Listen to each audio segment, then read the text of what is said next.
the head of security called my house. He says, "I thought you were coming into work today." I says, "I'm here with my attorney. Would you like to talk to him?" And handed the phone to Ron, and Ron took the phone and laid out to him some of the statutes of protecting whistleblowers that were in existence in those days. Hello, I'm Jeb White. Welcome to Fraud in America. On this episode, we're going to travel up to Chicago and spend time with whistleblower Jim Holzrichter and his attorney Michael Behn. Mr. Holzrichter's case, a whistleblower case filed under the False Claims Act, was filed in 1989. It was a case filed against Northrop Grumman, alleging that Northrop Grumman had fraudulently inflated costs and misrepresented the progress of a radar jamming device for the B-2 stealth bomber under an Air Force contract. Mr. Holzrichter was employed by the company. Before filing his case, he brought the alleged misconduct to the attention of the FBI and the Department of Defense. He was ultimately fired from the company. The case settled 17 years later for over $134 million. But today we're going to look beyond the numbers, look at the long, winding, challenging road this case took, including a declination by the government. Mr. Holzrichter and his law firm had to move this case forward without the government for several years. Ultimately, the government decided to take a second look, re-intervene in the case, and the case ultimately settled. But that doesn't tell the full story. Today, we're going to do just that on this episode of Fraud in America. Corporate fraud works best in the shadows, behind corporate walls. How does the government bring these wrongdoers to justice? Whistleblowers. These are the stories of those who risk their careers to shine a light on allegations of fraud. Today on Fraud in America. Thank you so much to Mike Behn and Jim Holzrichter for joining us today on our third episode of Fraud in America. Definitely two of my favorite people in our world. And I want to start off by reading a review of Jim's book, A Just Cause, which is available on Amazon.com.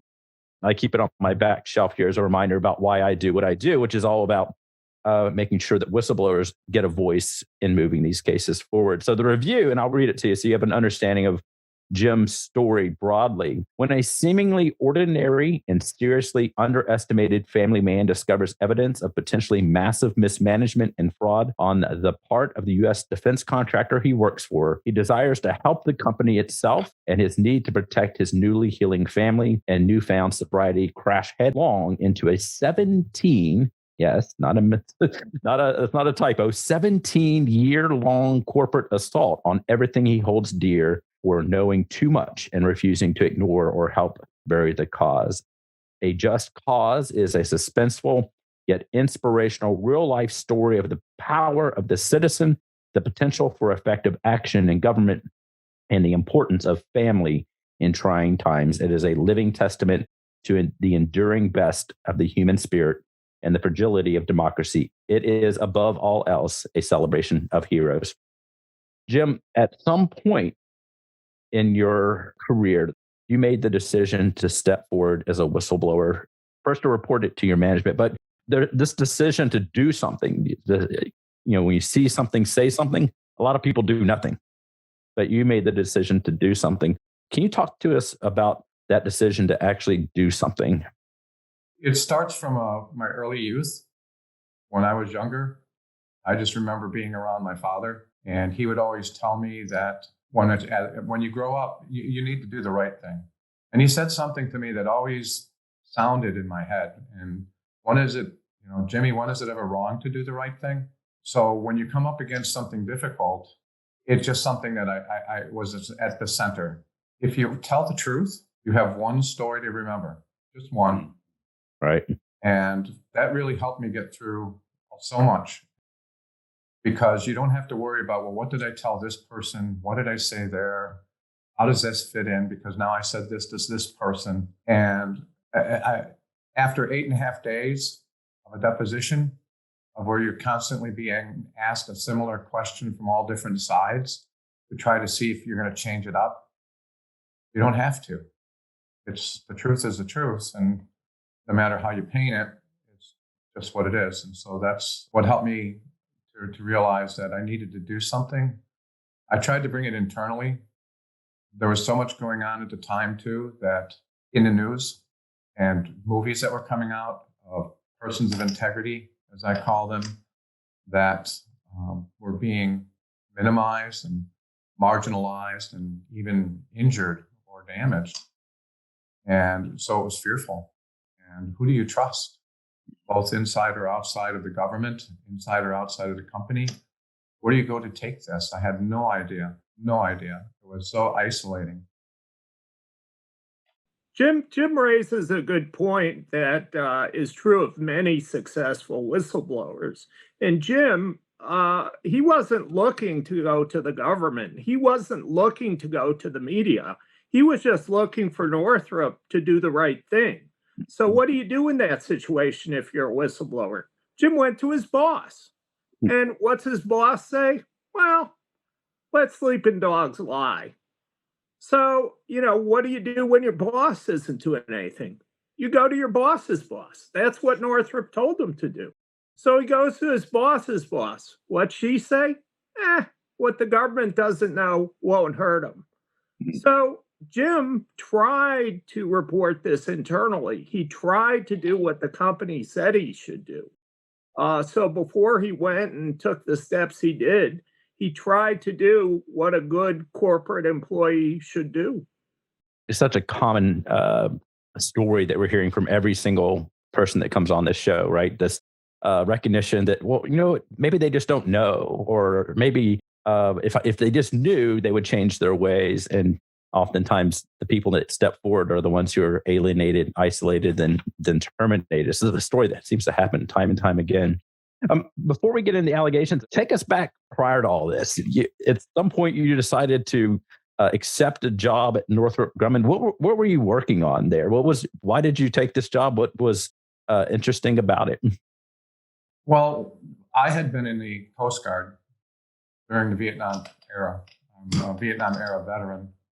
And I had studied electronics when I was in the Coast Guard. It's what I was trained to do, was to be a radioman and navigator, an electronic technician on Coast Guard aviation. It's something I've always wanted to do. I remember walking in the streets of Chicago, and my friend was on the way to school. What do you want to be when you grow up? And I says, I want to be an electronic technician. And that's what I became. And I just loved it. But when I got out of the military, there was a freeze on hiring at that time, and it was difficult to find a job to support my family. So I got into construction, just something to put food on the table. But my love was still with electronics. And eventually, when the opportunity to become employed by Northrop arose, I applied, and I received the offer for the job to be a electronic technician building electronic testing equipment for different aircraft that are housed within the government that Northrop was working on. The B-1 bomber, the F-15 and 16 fighters, and the avionics that was on board. I would instruct, the engineers would design test equipment, and then they'd give us the schematics, and we would gather all the parts and build them from the schematics. And that's what I was doing. This was the era of Reagan's evil empire speech. Mm-hmm. So yeah. This was really at a very hot point in the Cold War. And the Northrop's facility out in Rolling Meadows made the best radar jammers in the world. I mean, people would come here from Israel, from Saudi Arabia, from France to buy their radar jammers. And it was at this defense buildup in the Reagan-Bush era that Jim walked into. So this is top technology, stealth technology. This is not an area where you're looking for contractors to cut corners, if ever, anywhere, right? So you're involved in this, and at some point, your paths crossed with Rex Robinson. Am I getting the timeline right here? Did you know Rex prior to all these allegations coming forward? No, I did not know Rex. Mm-hmm. Who I knew was another engineer at Northrop, was a Jim Fredericks. And I used to ride to work with him. And him and Rex worked together. And when I started to find out things that were starting to bother me because they just didn't add up and the numbers were extremely large, that I would express my concern, but not what it involved. I would just say, I'm worried. Well, they worked in another part of the company in the black programs, as they were called. They were so secret. So you got to remember, this is at the time that the stealth bomber wasn't even acknowledged of being in existence. Congress denied it. Right. But they were working on, that's what they were working in those programs that involved the stealth bomber. And they called those SP programs, special projects. And theirs was SP3. My task at the time was to track inventory as it came in and out of the company, and how it operated on the floor and things like that. And so I saw a much bigger picture because they were just focused because of compartmentalization, as it was called. Only several people saw the entire program, whereas I got to see all the stuff coming in. I didn't see the actual stuff, but I saw the parts coming through to supply all the different builds going on. Gave me a unique perspective, because what was happening is things were being bought for this particular part of a program and being shifted and moved around and used on other parts of the program that they weren't supposed to be, or even entirely different programs altogether, as they were shifting and moving parts about to the advantage of wherever they can obtain the most profit. And parts that were failing at an upper level, and then they were going down and they were taking parts out and reusing them, and they were coming up and being charged again for the same part as if it was a new part entering inventory. So all of this, I'm seeing all of this, and then I was tasked to track down to see what was going on and report to upper level management, the vice presidents of the corporation, and even to they're at Northrop Grumman and Rolling Meadows, to the CEO there, was receiving these reports on a weekly basis. So Mike talked about what you did and how they told you to stop looking and stop working so hard, right? So you decided at some point that you weren't getting any traction within the company, is that right? And then decided you need to look elsewhere for help. How'd that play out? What happened is that at one point I was yanked into Northrop Security because of my concerns that I was voicing to my supervisor and then his supervisor, and kicking it up the food chain, so to say. I'm brought into Northrop Security and accused. They said that they saw me pull into a gas station, open up my trunk and take out a box of what looked like documents and give them to some guy who was waiting there for me by an employee. And I says, who told you this? Who made this allegation? I says, that never happened. It never happened. This was before any of my involvement with the federal government in the investigation. Wow. It was something I had never even crossed my mind. But it put me on notice that I needed to protect myself, really protect myself. And it was at that point that I started making copies of everything for myself, not just the stuff that I was having, and putting them somewhere else than around where my desk was, because I didn't want to become the scapegoat. Well, here's the person who's doing all of this. And then there was an incident of where there was an employee who had federal agents came in and took him out of the building. They arrested him. He was a purchasing agent who was basically telling his vendors that he would give them the contract or buy things from them if they gave him some kickbacks. So that had taken place at that time. So all this is going on, and it's creating this level of fear. And you see all of these cameras everywhere, and so you have to be so careful. And I just started you couldn't go somewhere and make copies of anything for yourself. There was no copy machines available for the employees to copy stuff. Yeah. So you go to the copy center and you write out your request to have copies made. And I started getting an extra copy, just one extra copy, because I was making multiple copies anyway to distribute to the different managers and vice presidents. I just added one more for myself. And those are the ones I started to put somewhere so that I would have them available if I were ever accused of being involved in this. I want to remind people the dates on this. So this is pre Enron, pre WorldCom, pre really False Claims Act. And the False Claims Act had been amended just a couple of years prior to this time period. Wasn't really something a lot of people knew about. Certainly wasn't the behemoth that we know now. Mike, this is such a common story, right? The should have been employee of the month ends up becoming a whistleblower because the company really handles it so poorly. Absolutely. My best clients and the most successful whistleblowers are just honest people who find themselves in an impossible situation where the company is asking them to do something that violates the company's own code of ethics and the person's own code of ethics.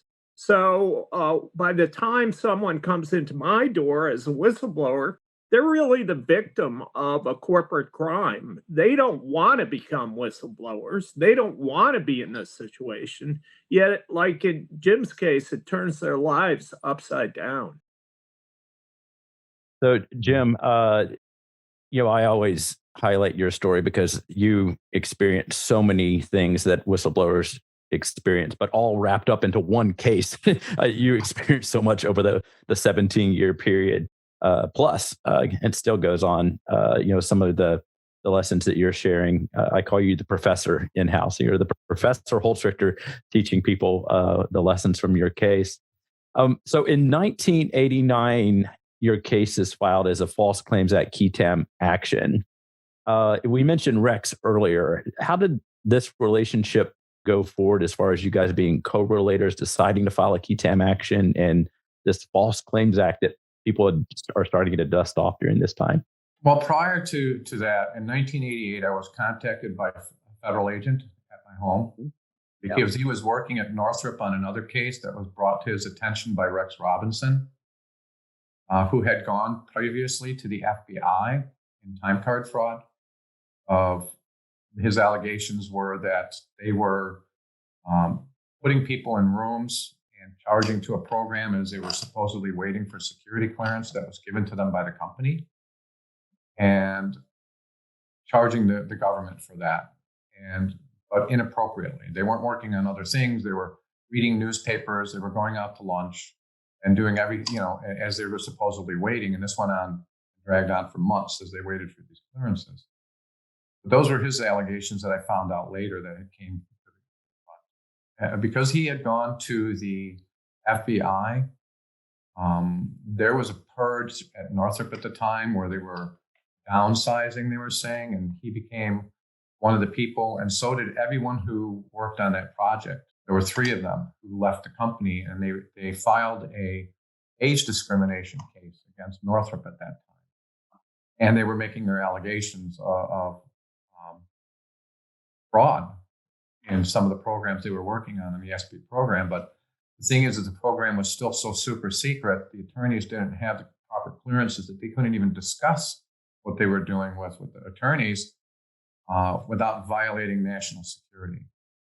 So it made it difficult for the attorneys to go forward. In the interim, I had been working for about a year and a half with a federal agent, Richard Zott, who was leading up the program at the time, and his partner, Elizabeth Lishka, who later on became his wife. They contacted me at my home. I was scared to death. Oh my goodness gracious. I got the call at night, and this was in January of 1988. Were you married at this time? You were married to Mary. I've been married since 1973. Wow. So, yeah. And any children? 5 children and 6 grandchildren. Yeah. During this time, you also had children and a family. And yep. Yes.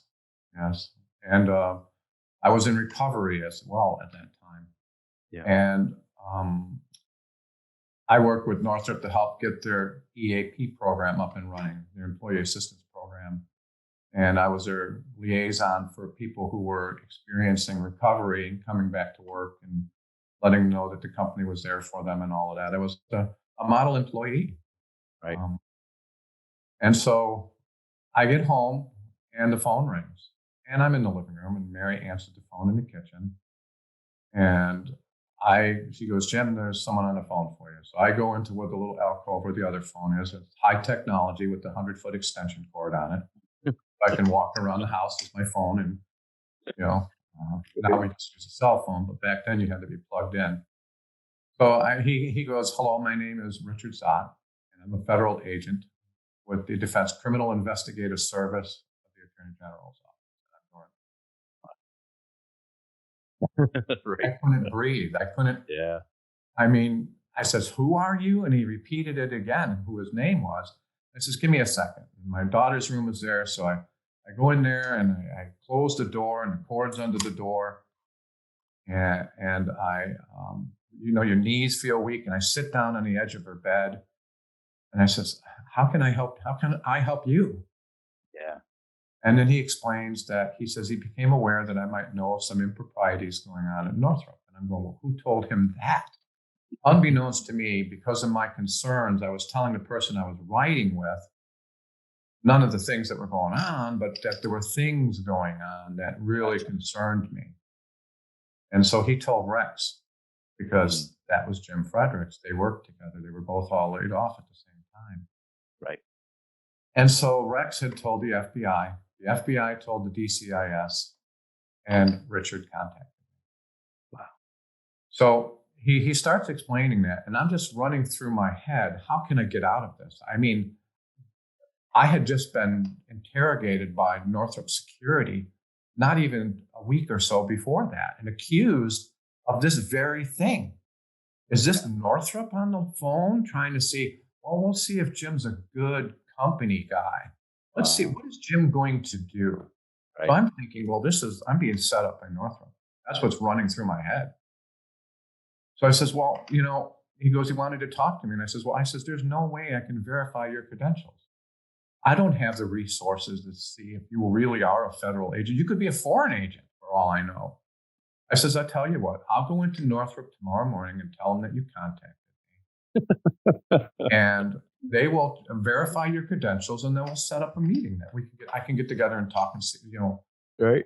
See, and this is what I'm thinking about, because I'm thinking about the procedures that you're supposed to do if you're contacted by anyone who alleges to be a federal agent and stuff like that. And I go, well, that'll put me on the square with this, if this is Northrop. And he goes, well, Jim, let me tell you the reality of what's going to happen.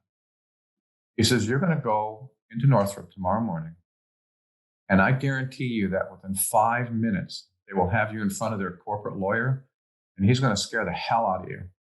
And you're not going to talk to me. And then I'm going to come see you with handcuffs and put you in prison. Wow.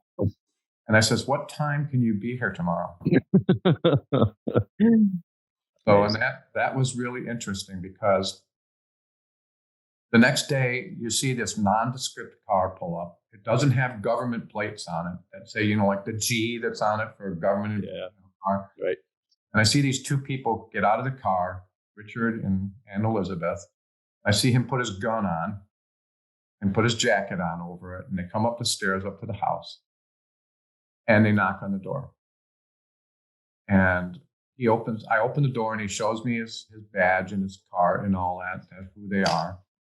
They already knew who I was, because immediately he didn't say, are you Mr. Holzrichter? Or he knew. They already knew. Yeah. But it gave me a sense of relief, because I figured now there's somebody who can do something about the things that I have been seeing, because they weren't being taken care of at the company. And I was just relief. The cavalry is here, so to say. Wow. And you were relieved. Wow. Okay. Oh, yeah.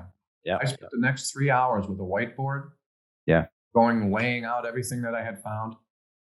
And I even remember asking him, do you want me to give you some documents that I've got at my desk? And he goes, no. No, he says, I can't ask you to do that. So,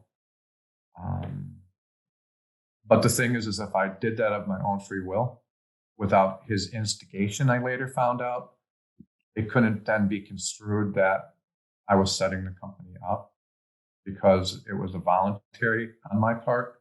He didn't ask at all for that. And so later on, when I was bringing documents to him, it was under that, rather than him saying, well, I want you to go in and do this, I do that. That wasn't that at all. Beautifully told, Jim. This story of, that feeling of what do I do now is a feeling that so many people have, right? Whenever they feel like they're doing the right thing and the company's saying, turn a blind eye or pack your bags.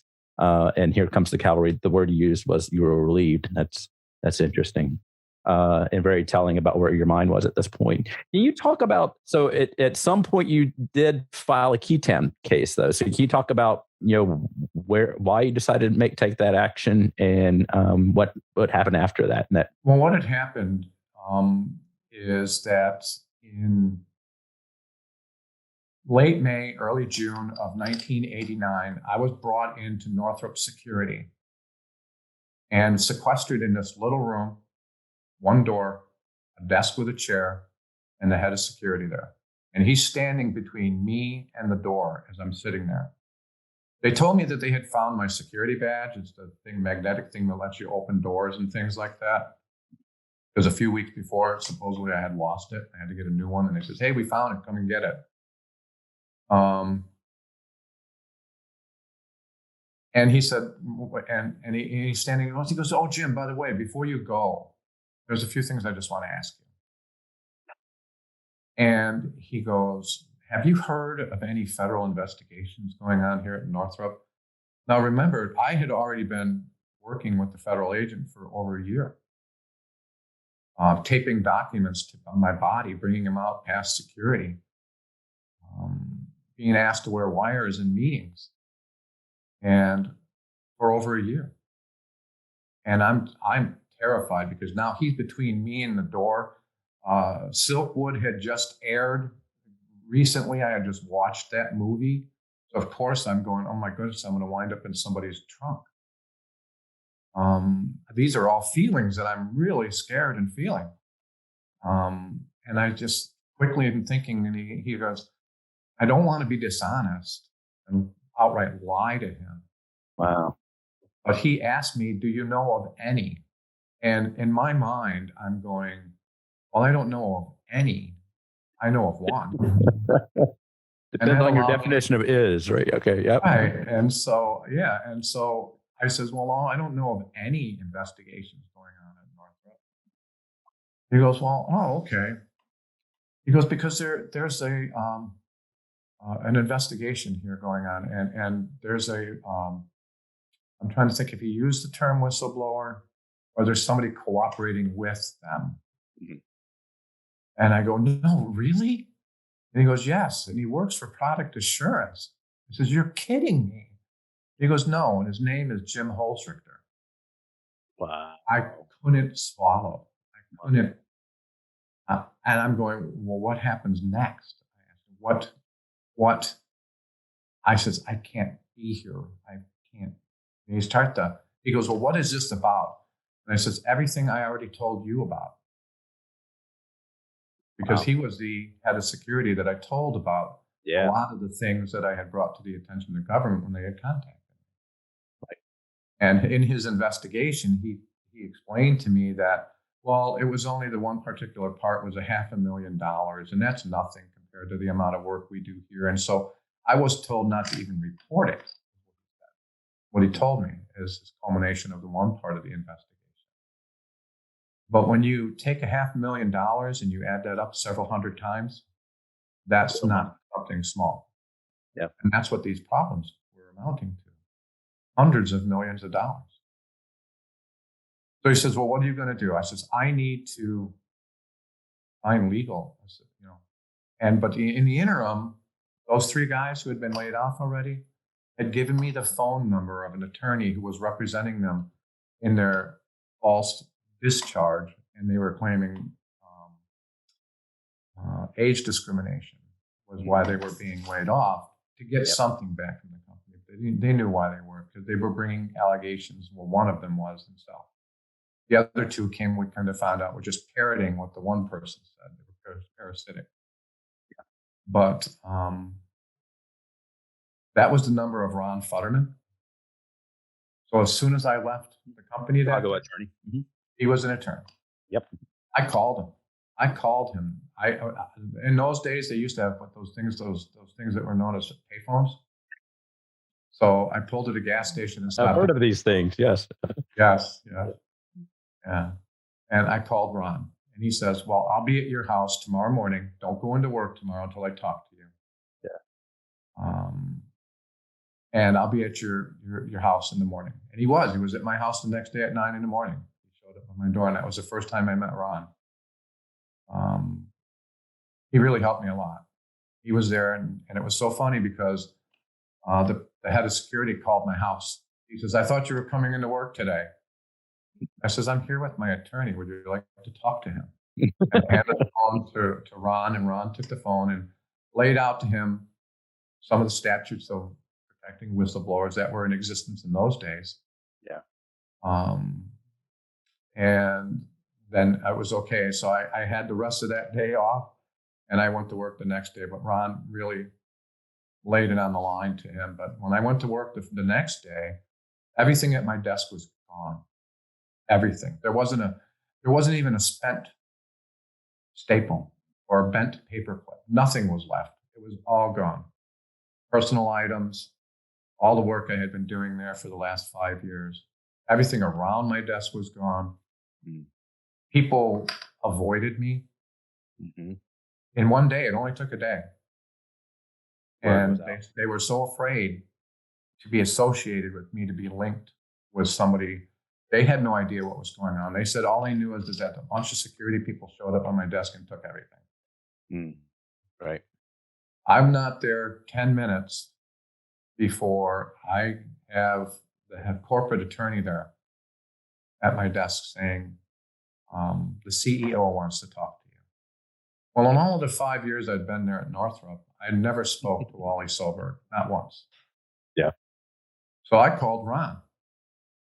And Ron talks and says, "Have you ever met with this guy before?" And I go, "No." And he goes, "That's not in the normal performance of your duties."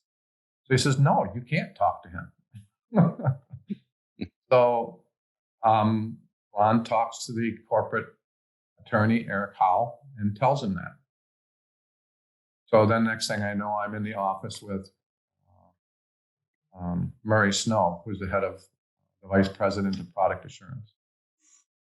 And he's white. His face is white. And I'm in there with him and the corporate attorney. And they said, "Well, you can understand why we can't retaliate or do something, to restrict your normal job duties, but you can understand our concern because we don't want to let the wolf loose amongst the sheep." Wow. And I'm thinking, I'm the wolf? I'm not the wolf. Yeah. And then they use a process of elimination to see some of the things that I might have told the federal agents in the government by asking me what I can continue to work at that won't expose the company to further possible damage from the allegations that will come. Every day for about 3 weeks, they show up at my desk asking me questions. It was very stressful. Very, very stressful. Are you doing work during this time? Are you actually doing work, or are you just sitting? Yeah, I was at work. But were you doing work, or are you just sitting at your desk? Yes, I was. I was doing busy work. I was doing some work. They gave me back some of my staples. Yeah, they gave me back some clearance to the computers and things like that. What was funny is that in this box I had by my desk were some documents I hadn't gotten to Richard yet. And when I says, well, there were some drawings that I had done in there for designing the special projects lab where they were environmentally testing some of this equipment. They gave me back the box, and in the bottom of the box were all these documents. And I says, are they trying to set me up? Are they trying to see now are they going to take these documents here? I brought them over to the copy center, made copies of them. And I'm thinking, do they watch the same spy movies I do at this time? Because I had a thermos bottle that I would bring my soup or coffee in, and then take the top and take the liner out. I'd wrap the documents around the internal liner and then put it all back together and screw it back together. And that's how I got those documents out and gave them to Richard. They weren't the originals. They were copies. Copies, yeah. And that's so important that you don't take originals out of the company. Or you have those in a place that later on, in the event of a subpoena or a search warrant, they know where they're at within the company. Yeah. And that's actually a nice point for me to interject here, Jim. There's a lot of people, hopefully, listening to this who are thinking about becoming whistleblowers or identifying something wrong. And instead of going along with the sheep, they're thinking about stepping forward. And all the actions that Jim was talking about, we encourage people to reach out to legal counsel before doing any of these things. But this is Jim's story. So Jim, you're at work, kind of working. You have corporate documents coming out in your thermos. Did you continue working there all the way up until you filed your key tam action, or did at some point you leave? No, I left. I wound up in the hospital. I had chest pains that were mimicking a heart attack. Mm-hmm. And how old were you at this point? How old were you in 1989? Yeah. I was born in 54. So wow. Way too young to be having chest pains. Yeah. So that made me in my early 30s. About wow. All this is going on. And the doctor says this is situational anxiety. If you keep it up, you will have a heart attack. You will. Because you're in constant state of panic, constant state of fear. Is somebody following me? It was very, very frightening. This is right at the time that we filed that, and then the federal investigation really ramped up after I was exposed. Oh my goodness, the grand jury was convened. There were hundreds of subpoenas to documents to Northrop that were going on at the time. I was asked to work with the FBI and the DCIS and the DCAA, all of these alphabet soup of agencies to go through documents that were being provided for their grand jury and help them to go through them and identify what they should be watching and looking for on the criminal side of the case. It created a lot of stress. And so the doctor says, you need to take a leave of absence for your health. And so I left in June after a meeting that was held at Ron Futterman's office between myself, the federal agencies, the federal agent, Northrop, and the head of Northrop Security were all there. And of course, their high-powered attorneys that they brought in. And we had that meeting, and I never went back. They had no problem with me taking a leave of absence that way, short-term leave of absence that turned into constructive discharge. Okay. Yep. Right. And so the case was, I worked with Ron and them to help get my allegations of the case. He said he figured that at that time they were saying whistleblowers were nothing but disgruntled employees filing these actions that just trying to get a settlement from the company to make some pocket change or money for themselves. And there was a little blurb that was in the paper of a disgruntled employee, meaning me, that came out in the Tribune at that time. And we constructed my part of the complaint. The other three gentlemen who were in the case, one of being Rex Robinson, were also working on their allegations. And the case was then filed under seal. And in August of 1989, the case filing was 89C6111. Wow. Anyone who wants to look that up. It's a number that I don't think I'll ever forget. We'll link to all the underlying documents, not all of them, because they go on. If you look at the docket, if you have access to Pacer, it's quite a number of documents filed over the voluminous, over 1,000 motions, flying back over the years. Had you heard of the False Claims Act prior to this period? Never. Yeah. I had no idea that law existed. Not at all. You're talking I came to find out in 1986, it was given its teeth back, that it had been gutted during World War II. Right. And that's all I knew at the time after that.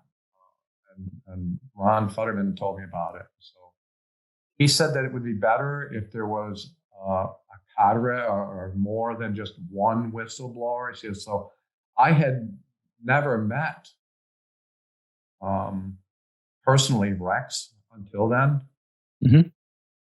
And I had never met one of the other whistleblowers, Lynn Osterheim, until then. Mm-hmm. Jim is the one I used to ride to work with, but he never told me what their concerns were. And they didn't at this time either.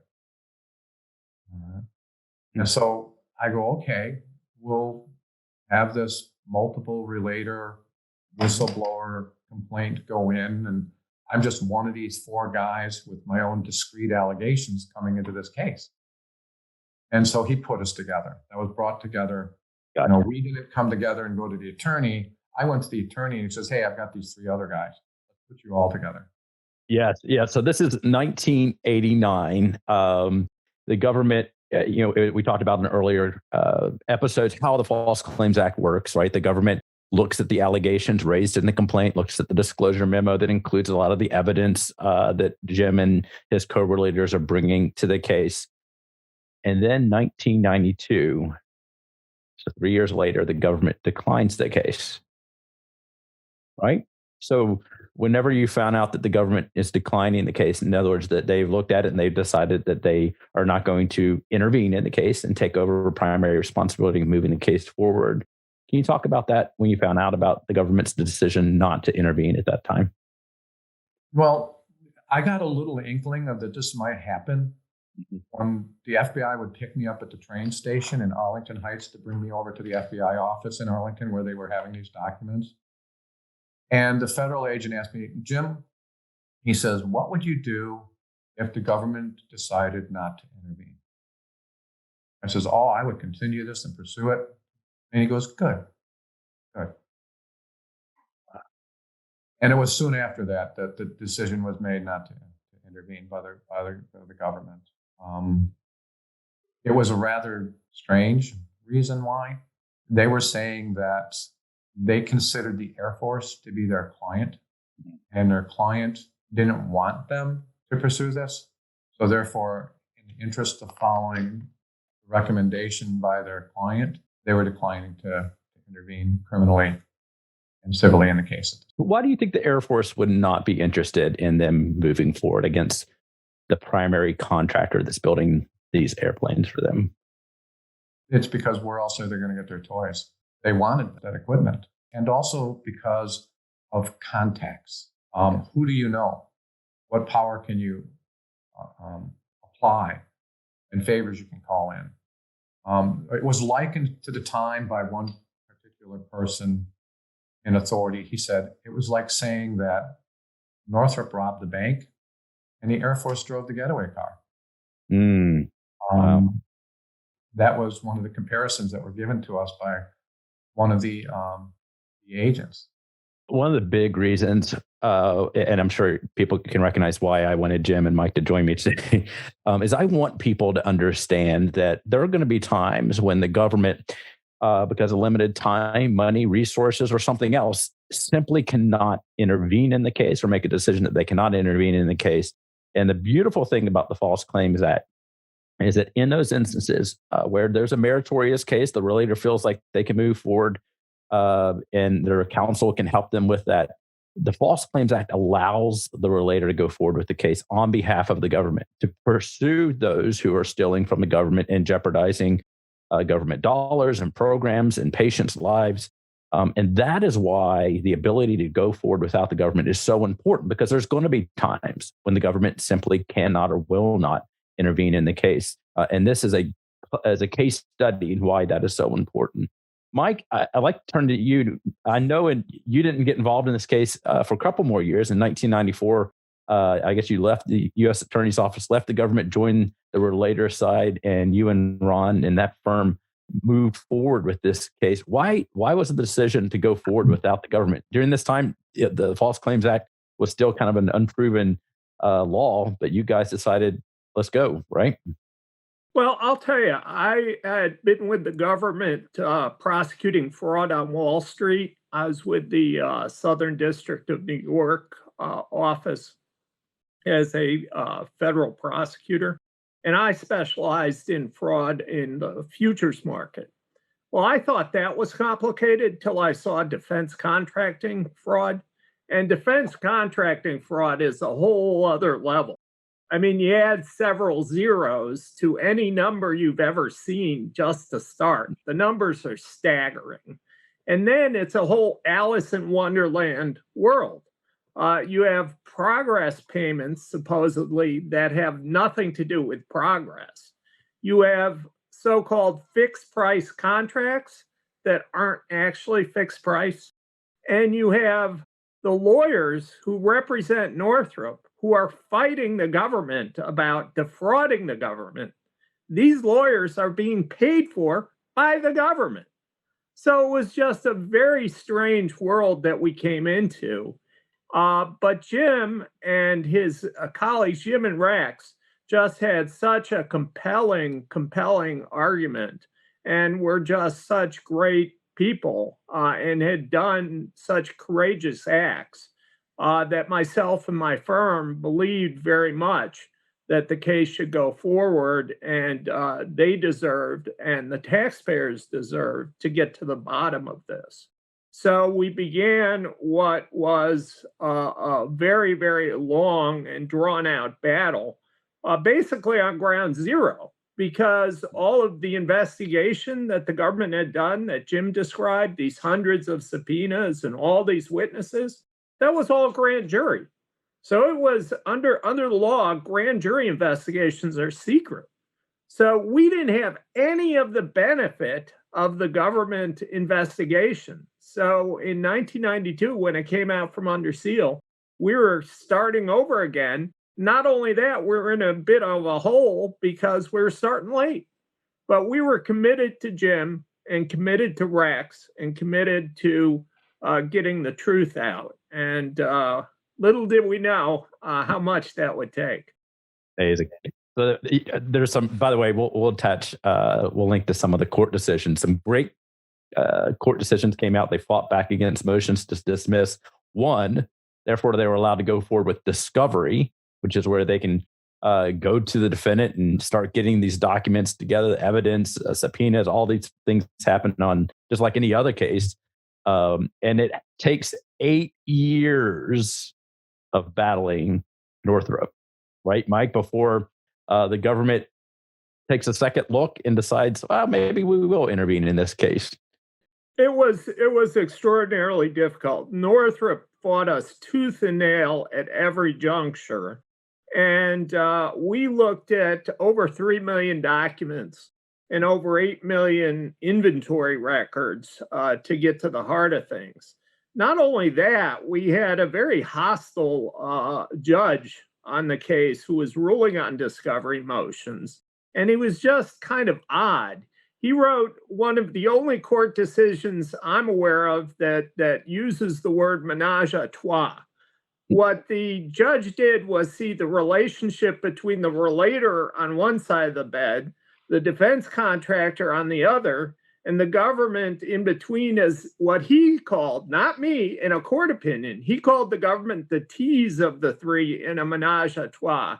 And the government and this judge was just so against us. In one hearing, he banged his gavel against us so hard he broke his gavel. So it was against that we were clawing through to get these documents, but it was through Jim's and Rex's and our own, frankly, studying of what was going on here to try and understand the facts of the case that enabled us to put together something short and to the point that would convince the jury that what Jim and Rex were seeing was in fact the truth. So this motions practice that went on for several years, Jim and Rex, you guys are playing an active role too during this time. What are you guys doing to help move this case along? Well, I was going down to Mike's office. I was going to the depositions. Every deposition that was held in Chicago, I went to. The court hearings, I went to, because as I said to Mike and the other attorneys, I want to put a human face on this. This isn't just lawyers going to court, arguing over money back and forth against these mind-numbing numbers and facts. I want the judge to look me in my face as much as possible and realize that human lives are involved in this. And I felt very important to do that. Judge Guzman, a remarkable judge. He saw right through a lot of the subterfuge, and it's remarkable some of the decisions that he had made in the case. Being there, meeting the DOJ attorneys, the civil attorney, Linda Wazinski. I mean, oh my goodness gracious, talk about a wonderful litigant. Was very dedicated, very behind this case. She's been there for many other relators, whistleblowers through the years too. I mean, they really put it all on the line to see this case to fruition. So I really appreciated all of that. When we talk about, sometimes people say the government, we have to remember there are people who work there. There are policies, there are decisions that are made above their head. But these are people who are really dedicated and want to see these things come out properly. And I can't speak enough to these people as those both inside and outside of government who came forward to see this case to its conclusion after that 17 years. And then 6 years of follow-on litigation that I went through after the case ended as well. So this is so far involved, almost 25 years of my life tied up in court in this case. Not only were they so helpful in through discovery and helping us with discovery, but pretty early on in the case, in about 1995 or 1996, the judge sponsored some settlement negotiations. And Northrop offered Jim and Rex each $1 million each to drop the case. And their first question was, well, what does the government get? And it's, guys, well, the government offered you guys $1 million, but the government nothing. And they said, no deal. Both of these guys walked away early in the case from $1 million apiece because the taxpayers would not get their due. If you're willing, and you share this in your book, and I think it's important for people to hear, can you talk about your personal situation during this time, the struggles that you're going through, and they're offering you $1 million and you say no? Well, you have to understand that being a father, I have 5 children, my wife, seeing to their needs. I couldn't find a job to really support them. We wound up in a homeless shelter. Receiving public aid, food stamps to be able to sweeping parking lots for $20 a week. To go from, at that time, making $35,000 a year to nothing. Everything you work for is gone. And also holding on by my fingernails to sobriety because of having gone through treatment on January 29th of 1985. And through all of this, I maintained at least my sobriety, maybe not my emotional issues. Some of the assaults that were put on me by Northrop and the allegations that were coming forward as they were going to try to destroy me emotionally in some medical documents that were released to them. They just subpoenaed the treatment center, the psychiatrists, counselors for their medical, and they just gave them all to them. Yeah. And, you bare your soul as you're trying to put a lot of your past actions in perspective to move forward in your life. It was devastating to me. Absolutely. It was emotional rape. I remember going down to Ron's office when he told me that these medical documents had come out. It was during the time of my deposition. And it was a legal maneuver on the part of them to crush me. And I get this thick packet of all these from my doctors and all of that. And I'm back on the train on the way home, and I wrote about it in my book. And I open it up. I go, I need to see this. I need to see what they're going to hit me with. And I start reading it, and the tears just start falling from my eyes. And wetting the pages and I'm riding home on that train. And they go, oh my goodness, my family is going to find about things that, I thought, things that I had experienced. They're going to try to wreck me and destroy me, saying, and vilify me. So I had to get ahead of that. I sat down with my wife and I shared with her things that a man should never have to share with his wife. And then sit down and to tell your children some of these things because they were going to weaponize this.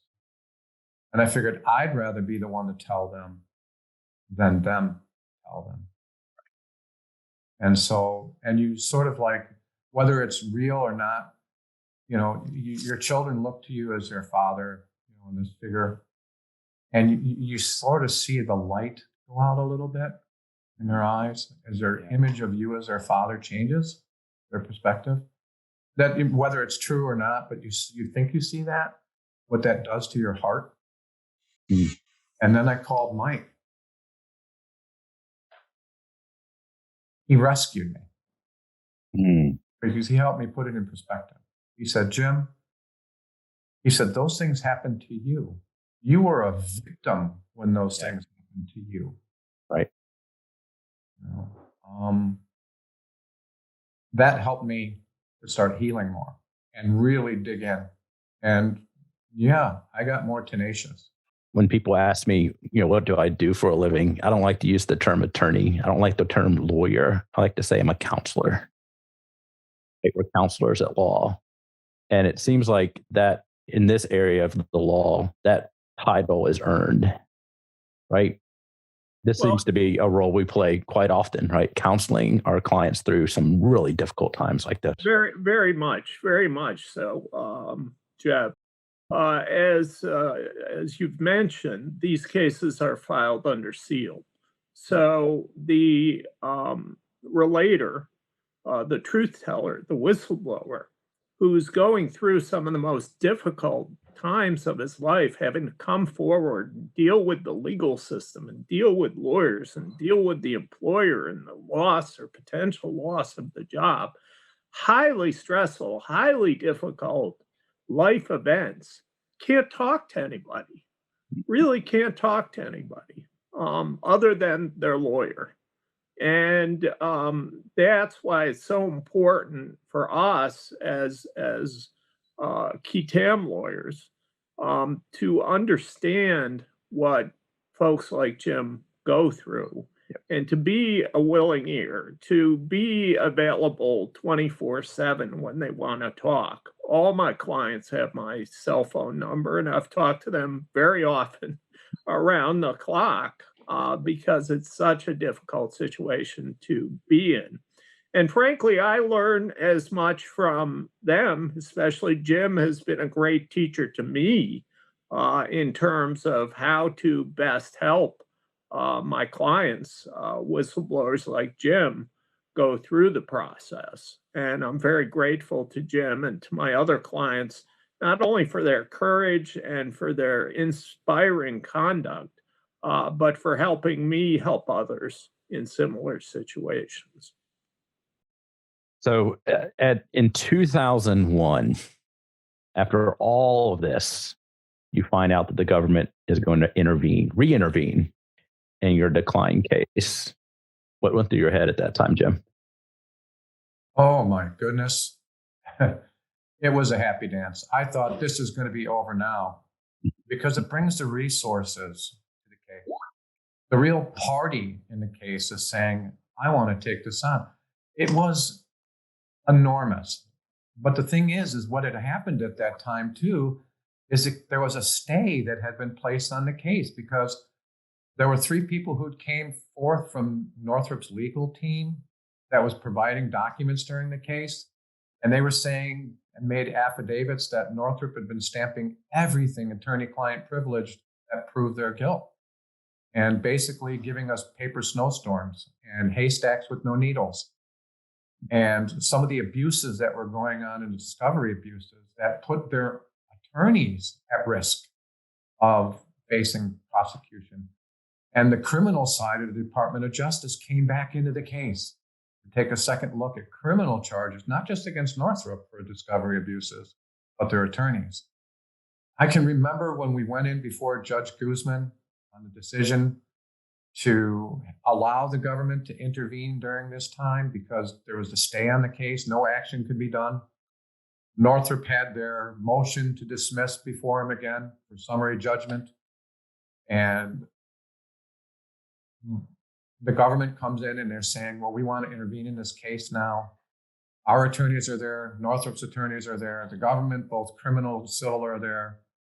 Because the criminal was going to say they had no objection to the stay being lifted long enough to allow the civil side to follow their intention to intervene. Northrop making objections under the grounds of statute of limitations. The judge saying this case is an active case. What are you talking statutes of limitations? It's an active case. It's still being litigated. The real partner in this case is the government, not just the whistleblower. So that's a moot point.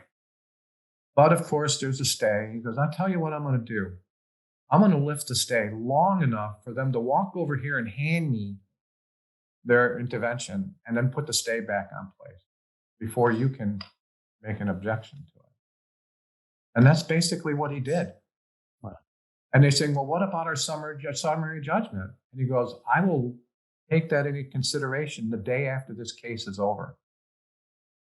He wouldn't even entertain their summary judgment motion at that time or even during the prosecution of the case, because it was just another delaying factor on their part. But he lifted the stay long enough for the government to intervene and then put the stay back in place.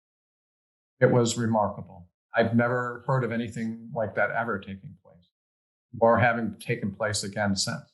But it took place. And now the government it brought the resources, it brought the ability to bring an expert witness into our case. What a remarkable man. He became, I speak with him still to this day. General Chuck Henry. Yeah. He was the general responsible for all the logistics of Desert Storm. He wrote the book for military appropriations. He sat on the commission to not just military appropriation for one branch of the service, but all five. I remember I was in the elevator with him after I was at one of his depositions, and he looks over at me, and it's just the two of us, and he goes, Jim, thank God for people like you. Wow. It just really touched me. He invites me down to Fort Lauderdale, and I haven't had the opportunity to get down there yet, but during his deposition, some of the things that came out, one of the strategies of their lead attorney for Northrop was to try to minimize people by claiming they were just clerks. They didn't know anything. You're just a clerk. Even their own 30B6 witness, expert witness on financial reconciliation was termed just a clerk. She didn't know anything when she was stripped of her informant status and her during one of the portions of the case that's spoken of in the book. But he tried to do that with General Henry. But how do you do that with somebody of this general's stature? So he gets rather manipulative in his speaking, and he says to the general, he goes, so you were responsible for all the logistics of Desert Storm? And the general goes, yes.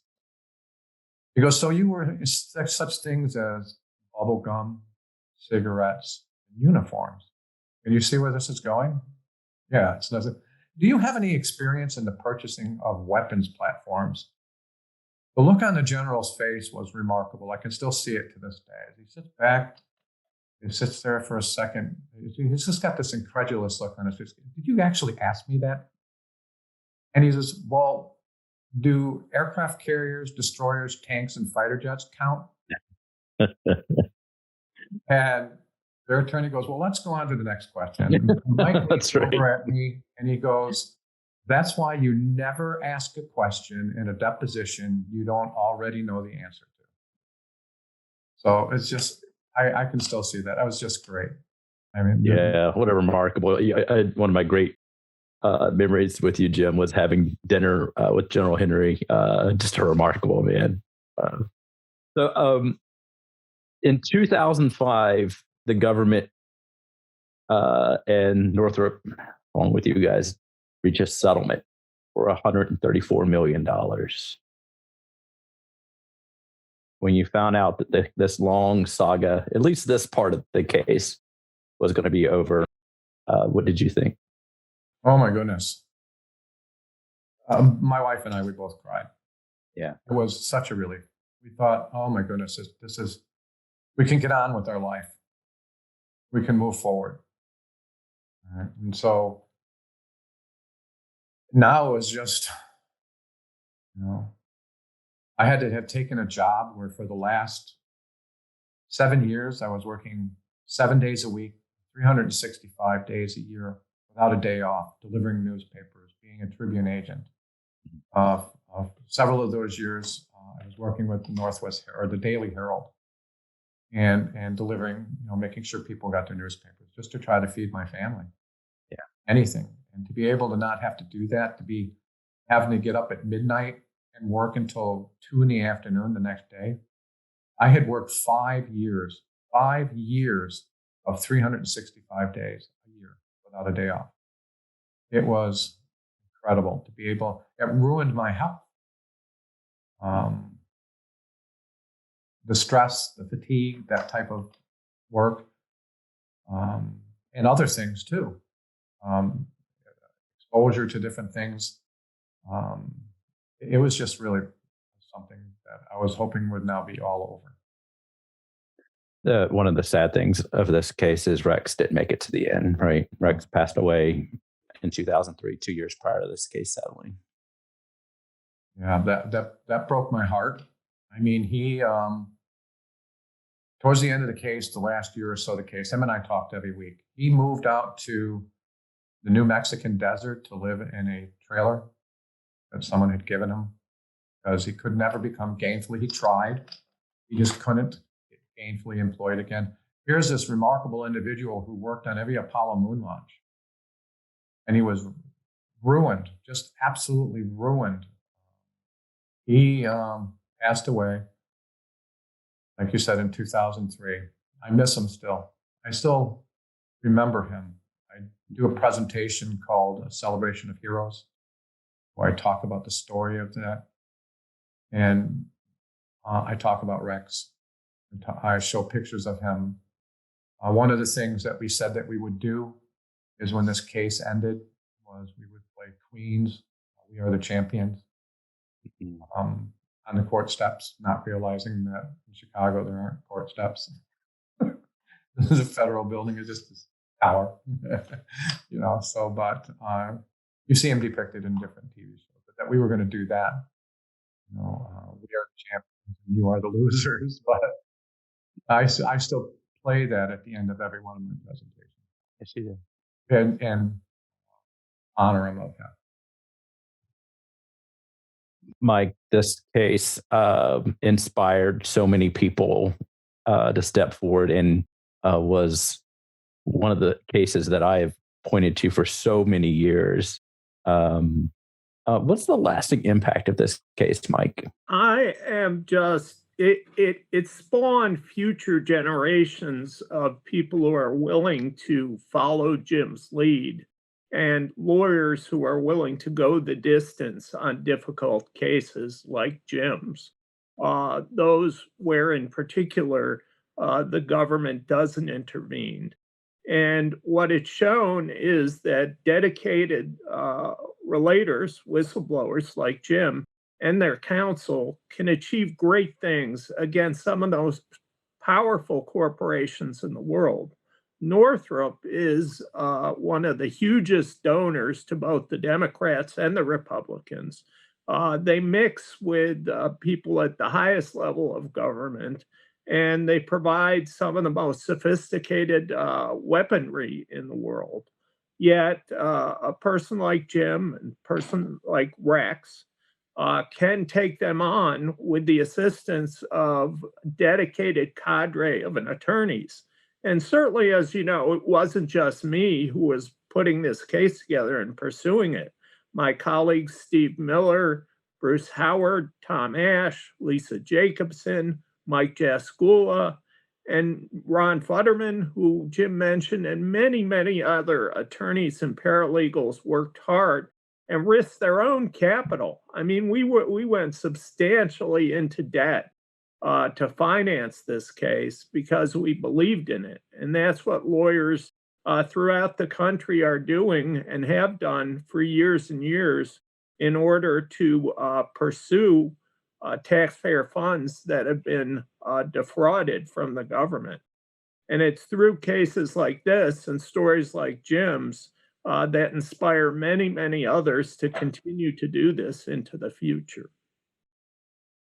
And Jim, there's likely somebody listening to this right now who is facing this moral dilemma about should they step forward or should they just go along to get along, be the sheep that we talked about earlier. What's your message to those people? You have integrity. You absolutely have integrity. You can't buy integrity. You can give it away. You can sell it, but nobody can take it. So hold on to your integrity.